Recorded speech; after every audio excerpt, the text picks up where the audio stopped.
ignore the testimony of ambassadors? Do you ignore the testimony of ambassadors? Congresswoman Elise Stefanik was asked a loaded question by a reporter. One of those classic gotcha moments, and Stefanik, she didn't flinch. She dropped facts like a hammer. All clear about the facts. I will cite the actual testimony, which you should know. Every single ambassador that testified, everyone who worked in our embassy at Ukraine gave examples of corruption. Corruption was widespread in their elections, corruptions in terms of their financial institutions and Ukrainian banks, corruption in companies like Burisma.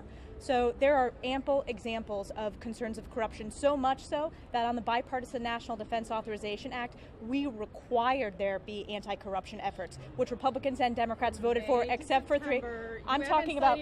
I've cited testimony by our ambassadors that served prior to May and September. So what specific investigations were underway that you guys were conducting between May and September?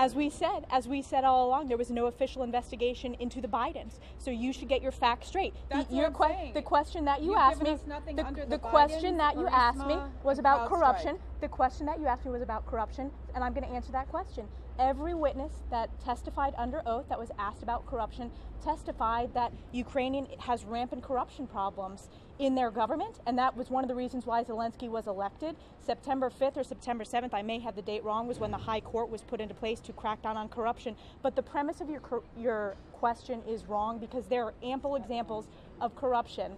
Do you ignore the testimony of ambassadors? Do you ignore the testimony of ambassadors? Then there must be some kind of answer to what changed. Zelensky had to form a cabinet. Zelensky had to form a cabinet. There had to be parliamentary. Yes.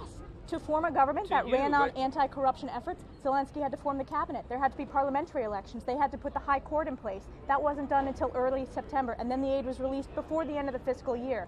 So the premise of your question is wrong. So every witness has testified that there was long investigation. He was just waiting to see who was Next on his question.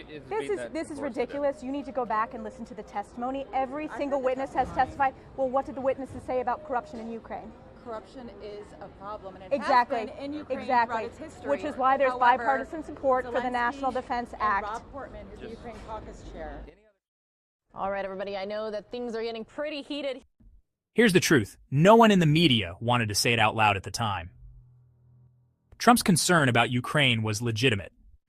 Elise Stefanik wasn't just defending him, she was defending reality. The media was busy playing politics.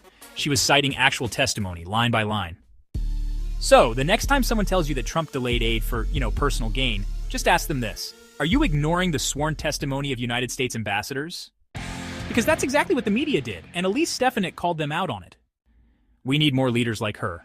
Leaders who push back, who won't play along with the fake outrage, and who are willing to say what's true, even when it's unpopular. If you found this helpful, go ahead and hit like, subscribe, and drop a comment below. Let me know. Was Stefanik right to go toe-to-toe with that reporter?